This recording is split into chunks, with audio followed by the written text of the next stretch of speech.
Ah, wah, kemarin itu dikit ya, Pak. 2 unit. Berapa liter dan kira-kira disedotnya? Nanti untuk jumlahnya dari dinas kesehatan. Oh, siap. Semaksimal mungkin lah kita semprotkan. Pilih jalur itu alasannya apa dan? Karena jalur yang ramai, jalur yang ramai jalur utama, dan yang melewati masyarakat. Harapan kita nanti dengan penyemprotannya otomatis kan bisa membunuh bakteri Dan ini Dari pusat atau inisiatif satuan ini? ya inisiatif kita. bakal rutin dilakukan nggak dari? Soalnya kan disinfektan sendiri juga ada masanya gitu. Rutin Mbak, jadi setiap hari kita ada melaksanakan penyemprotan dan sekarang juga bukan hanya di kota saja tetapi di kecamatan ataupun desa juga mereka sudah aktif untuk melaksanakan penyemprotan, bahkan mereka melaksanakan penyemprotan itu dengan suara. Kalau misalkan yang di jalan protokol sendiri juga bakalnya nanti juga seminggu sekali atau gimana gitu ya? Ya, otomatis Mbak itu nanti akan kita koordinasi dengan kesehatan agar semakin sering otomatis ya kita juga harapannya juga kan bisa memutus semua mata rantai dari virus corona. Dan kemarin per kemarin ada 14 ya yang di ke pusat. Kira-kira 14 titik. 12 titik. Kemarin 12 nanti akan bertambah terus. Harapan kita kan masyarakat ini semua stay at home. Dalam arti kata, kalau memang tidak ada kepentingan untuk keluar rumah, ya agar di rumah saja. Kan gitu. Contohnya misalnya mau makan juga mereka bisa take away, bisa misalnya mungkin ya di Grab. Ataupun kalau memang hanya 1-2 orang aja nggak ada masalah. Kan kemarin kalau ada beberapa jam malam sudah dikoordinasikan udah kita koordinasikan. Jadi memang rencana kita juga nanti ada pemberlakuan jam malam. Jadi dalam arti kata ya biar masyarakat juga kalau memang tidak ada kegiatan yang penting lagi keluar, alangkah baiknya langsung balik ke rumah istirahat. Mulai berlaku kapan dan? Secepatnya nanti. Secepatnya. jam malam itu di titik tertentu atau seluruh rumah tuh Mas? Kita akan coba beberapa titik dulu, setelah itu nanti selesai Tulungagung terlebih dahulu. Nanti akan kita sampaikan juga ke kecamatan-kecamatan. Ketika pemberlakuan yang boleh dan tidak boleh apa sih? Ketika jam malam itu. Ya otomatis nanti kan akan kita pilah-pilah Mas. Kalau misalnya mereka untuk beli makanan yang tidak boleh itu kan nongkrong-nongkrong, ngopi itu tidak boleh Mas. Kumpul-kumpul untuk bercanda dan lain sebagainya itu yang tidak boleh. Karena itu memang mereka ada kepentingan. Kalau ketemu dengan petugas akan kita tanyakan ada apa keluar malam. Ada kepentingan. Jam berapa sampai jam berapa? Dilaksanakan pukul 21 Sampai pagi nanti. pagi. Pasar gimana? Kalau pasar itu tetap bisa berlangsung, tetapi kita juga ada koordinasi dengan Pak Bupati agar juga dibuat untuk diri sosialisasi dan juga diimbau kepada masyarakat kalau memang ada kebutuhan ke pasar dan cepat dibeli, selesai dan cepat balik. Tetapi mereka juga sudah kita arahkan agar di pasar itu juga membuat hand sanitizer ataupun wastafel untuk mencuci tangan.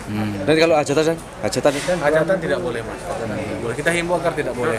Pilih sanitizer kan dengan disinfektan. Jadi kemarin dari disinfektan apa itu disinfektan itu tidak boleh digunakan sebagai dan aparat-aparat. Ini dari kita sendiri Sudah Mas, tapi dalam arti kata sementara ini kan memang ada larangan memang tidak boleh. Makanya nanti kita akan koordinasi lagi cara disinfektan apa yang tidak terlalu seperti bisa itu yang harusnya memang harus dilakukan.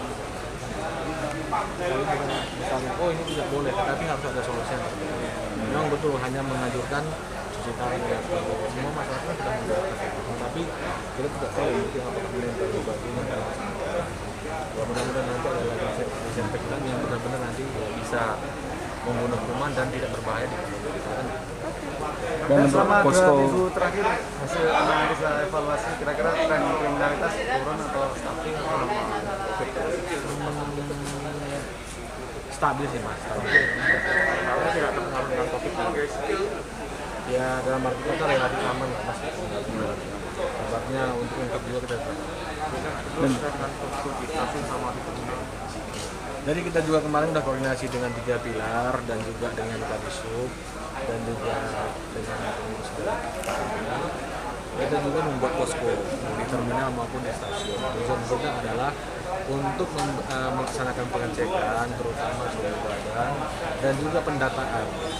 Apabila ada saudara-saudara kita yang pulang dari luar negeri, terutama mereka sebagai pekerja migran ataupun dari kita. Nah, kalau misalnya kita mendapati data itu, berarti otomatis mereka juga menjadi seperti orang dalam pemantauan. Orang dalam pemantauan juga tidak usah takut, wajar namanya dipantau itu. Karena nanti mereka tidak perlu lagi pergi jauh-jauh, cukup mengisolasi diri selama 14 hari. Petugas kesehatan nanti akan intens untuk mengecek. Rekan-rekan yang tersebut yang rekonstruksi silakan pelaksanaan apel di halaman Polres. Rekan-rekan dari lagi yang tersebut yang pam rekonstruksi segera pelaksanaan apel di halaman Polres.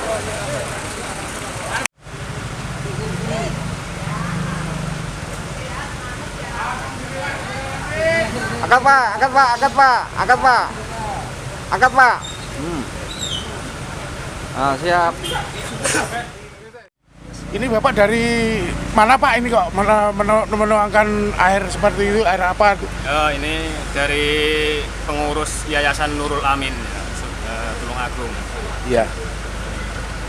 Tadi ada berapa botol Pak? 1 botol, ini dibagi 2. Air itu namanya air apa Pak itu? Itu namanya air tawajuh, ya, air tawajuh untuk wabah corona. Bertujuan untuk? Ya, kita membantu secara metafisik ya, secara batin ya.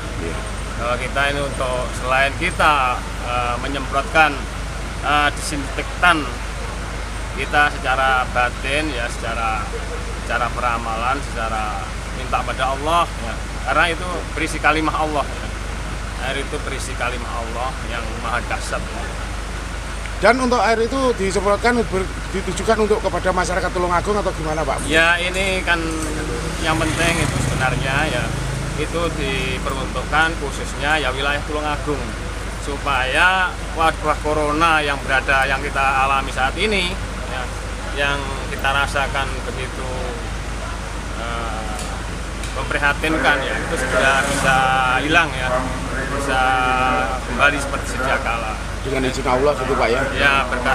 Nggak, mungkin ini ada hanya di Tulungagung atau di kota-kota lain di Jawa Timur mungkin Pak? Sudah ada koordinasi itu sampai Polres seluruh Jawa Timur ya. Seluruh Jawa Timur sudah dikoordinasi itu dari Yayasan Pusat Surabaya. Yayasan Nurul Amin Pusat Surabaya. Kalau Polres Tulungagung ini ke berapa Pak? Untuk kali ini pertama ya, pertama. Ini kan karena sudah diimbau dari koordinasi dari Nurul Amin Pusat Surabaya bahwa kita ikut prihatin ya, ikut berpartisipasi untuk lebih cepat untuk mengendalikan atau memotong wabah corona.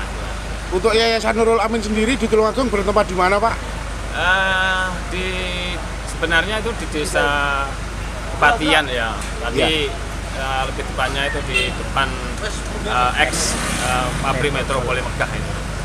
Ya, terima kasih Pak atas konfirmasinya Pak untuk masyarakat ini. Ya.